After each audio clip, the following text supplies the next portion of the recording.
இது உங்கள் சாய்ரா கிச்சன். வீட்டு சுவையும் அம்மா கைமணமும் கலந்த சாதாரணமான சமையல் குறிப்புகளை இந்த சேனலில் பகிரப் போகிறேன்.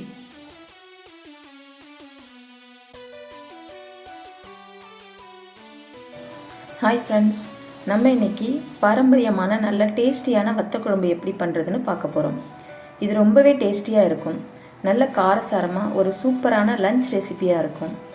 முக்கியமாக இதில் ஃபஸ்ட்டாக நம்ம பொடி அரைச்சி பண்ண போகிறோம். ஸோ இந்த வத்த குழம்புக்கு அது ஒரு தனி டேஸ்ட்டை கொடுக்கும். ஃபஸ்ட் வத்த குழம்பு ரெடி பண்ணுறதுக்கு நம்ம பொடி அரைச்சிக்கலாம். அந்த பொடி அரைக்க தேவையான பொருட்கள் என்னென்னு பார்க்கலாம். 1 ஸ்பூன் தனியா, 1 ஸ்பூன் மிளகு, 1 ஸ்பூன் கடலைப்பருப்பு, 3 வரமிளகாய், 2 கொத்து கருவேப்பிலை, 1/4 ஸ்பூன் கடுகு, 1 ஸ்பூன் ஜீரகம், 1 ஸ்பூன் வெந்தயம், 1 ஸ்பூன் எள்ளு. வத்த குழம்பு வைக்கிறதுக்கு தேவையான வெங்காயம் தக்காளி எவ்வளோன்னு பார்க்கலாம். 100 கிராம் சின்ன வெங்காயம், 2 பெரிய வெங்காயம் பொடி பொடியாக கட் பண்ணிக்கணும், 2 தக்காளி பொடி பொடியாக கட் பண்ணிக்கணும், 50 கிராம் பூண்டு, ஒரு சின்ன லெமன் சைஸ் புளி. மசாலா அரைக்க தேவையான பொருட்கள் எல்லாம் ஒரு பேனை சூடு பண்ணிவிட்டு அதில் போட்டு நல்லா வாசனை வர அளவுக்கு வறுக்கலாம். நல்லா வாசனை வந்த உடனே அடுப்பை ஆஃப் பண்ணிவிட்டு ஒரு பிளேட்டுக்கு மாற்றிக்கலாம். பிளேட்டில் மாற்றி நல்லா ஆற வச்சு ஆறுனதுக்கப்புறம் மிக்ஸி ஜாரில் போட்டு நம்ம நல்லா நைஸாக அரைச்சிக்கலாம். அந்த மிக்ஸி ஜார்லேயே நம்ம குழம்புக்கு தேவையான தக்காளி கட் பண்ணி வச்சோம் இல்லையா, அந்த தக்காளியை போட்டு அரைச்சிக்கலாம். ஃபஸ்ட்டு அடுப்பு ஆன் பண்ணி ஒரு கடாயை வச்சுக்கலாம். 100 கிராம் நல்லெண்ணெய் ஊற்றிக்கலாம். நல்லெண்ணெய் எதுக்கு யூஸ் பண்ணுறேன்னு பார்த்தீங்கன்னா, உடம்பு குளிர்ச்சியாக இருக்கிறதுக்காக யூஸ் பண்ணுறோம்.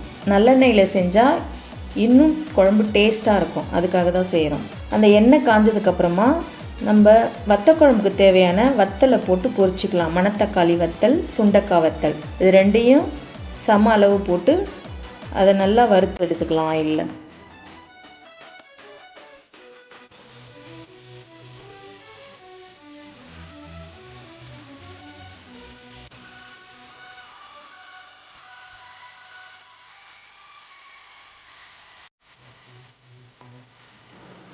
இப்போது அதே எண்ணெயில் நம்ம குழம்பு தாளிக்க போகிறோம். எண்ணெய் நல்லா சூடானதுக்கப்புறம் 1 ஸ்பூன் கடுகு போட்டுக்கலாம், 1 ஸ்பூன் ஜீரகம், 1 ஸ்பூன் வெந்தயம் போட்டுட்டு நல்லா பொரிஞ்சதுக்கப்புறமா 2 வரமிளகாய் போட்டுக்கலாம். 50 கிராம் பூண்டு நம்ம உரித்து வச்சோம் இல்லையா, அந்த பூண்டையும் போட்டு நல்லா ஃப்ரை பண்ணிக்கலாம்.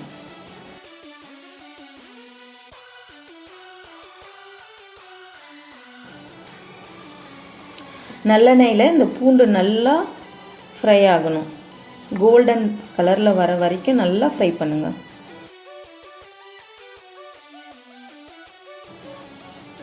அடுத்ததாக சின்ன வெங்காயம் போட்டுக்கலாம்.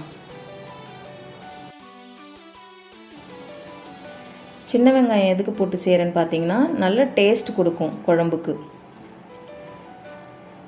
சின்ன வெங்காயம் நல்லா வதங்கினதுக்கப்புறம்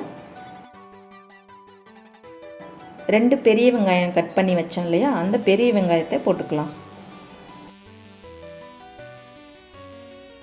வெங்காயம் வதங்கிறதுக்கு தேவையான அளவு உப்பு போட்டுக்கலாம்.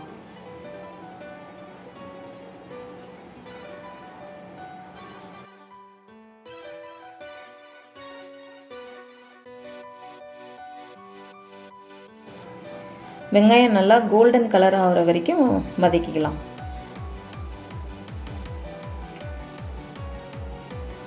வெங்காயம் வதங்கினதுக்கு அப்புறமா நம்ம அரைச்சி வச்ச தக்காளியை ஊற்றிக்கலாம்.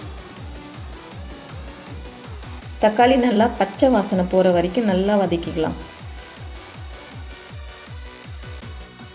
தக்காளி நல்லா வதங்கி வந்ததுக்கப்புறம் நம்ம எடுத்து வச்ச மசாலாவை போட்டுக்கலாம். 2 ஸ்பூன் தனியா, 2 ஸ்பூன் வீட்டு குழம்பு மிளகாய்த்தூள், 1/4 ஸ்பூன் மஞ்சள் தூள். இது எல்லாத்தையும் போட்டு நல்லா பச்சை வாசனை போகிற வரைக்கும் வதக்கிக்கலாம்.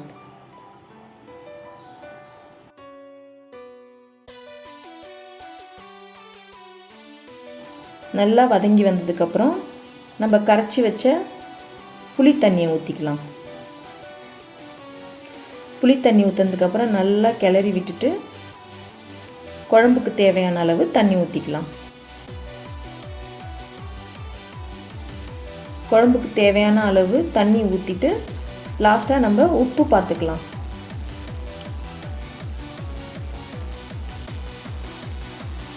ஃபைனலாக உப்பு செக் பண்ணிவிட்டு குழம்ப மூடி விட்டுடலாம்.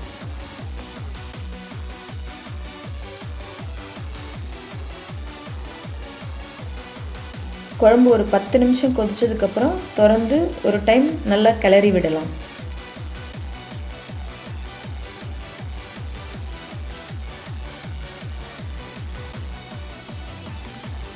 குழம்பு நல்லா எண்ணெய் பிரிஞ்சு வந்ததுக்கப்புறம் ஒரு வாட்டி நல்லா கிளறி விட்டுட்டு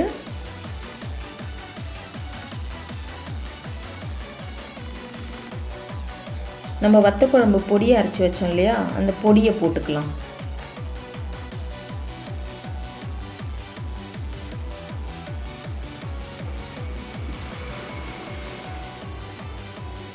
அந்த பொடியை போட்டுட்டு நல்லா கிளறி விடணும். ஏன்னா அது கட்டியாயிடும் அந்த குழம்புல. அதனால் நல்லா கிளறி விடணும். அந்த கட்டிப்படாமல் நல்லா கிளறி விடணும்.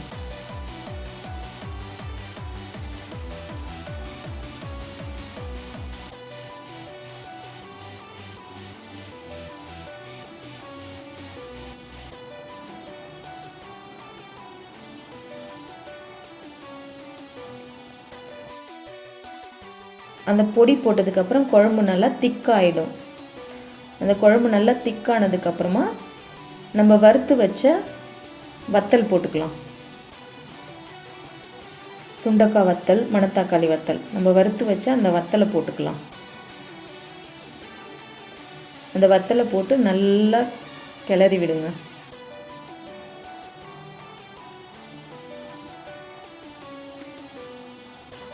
அந்த வத்தலை போட்டு நல்லா கிண்டி விட்டுட்டு லாஸ்ட்டாக ஒரு ஸ்பூன் நாட்டு சக்கரை போட்டுக்கலாம். நாட்டு சக்கரை இருந்தால் போட்டுக்கோங்க, இல்லாட்டி வெல்லம் இருந்தால் போட்டுக்கோங்க கொஞ்சமாக. அது எதுக்காக போடுறேன்னு பார்த்தீங்கன்னா அந்த குழம்புக்கு அது ஒரு டேஸ்ட்டை கொடுக்கும். அதுக்காக தான் போடுறோம். குழம்பு நல்லா திக்கானதுக்கப்புறம் ஒரு 2 நிமிஷம் மூடி போட்டு சிம்மில் வச்சுருங்க அடுப்பு. 2 நிமிஷம் ஆனதுக்கப்புறமா ஓப்பன் பண்ணிவிட்டு நல்லா கிண்டி விடுங்க.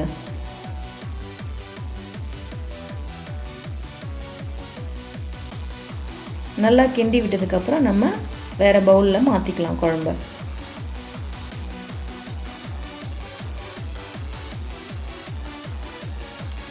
ரொம்பவே சூப்பரான வத்த குழம்பு ரெடி ஆயிடுச்சு. இந்த வத்த குழம்பு பார்த்திங்கன்னா நீங்கள் ரைஸ் கூட வச்சு சாப்பிட்லாம், இல்லை தோசை, இட்லி, சப்பாத்தி எது கூட வேணால் வச்சு சாப்பிட்லாம். ரொம்பவே டேஸ்டியாக இருக்கும். இன்றைக்கி வத்த குழம்பு எப்படி செய்வது என்று பார்த்தோம். இந்த ரெசிபி உங்களுக்கு பிடிச்சிருந்தா லைக் பண்ணுங்கள், ஷேர் பண்ணுங்கள். ட்ரை பண்ணி பார்த்துட்டு உங்கள் கருத்துக்களை கமெண்ட்டில் சொல்லுங்கள். இப்படியே இன்னும் பல சுவையான வீட்டு சமையல் குறிப்புகளோடு மீண்டும் சந்திப்போம். நன்றி.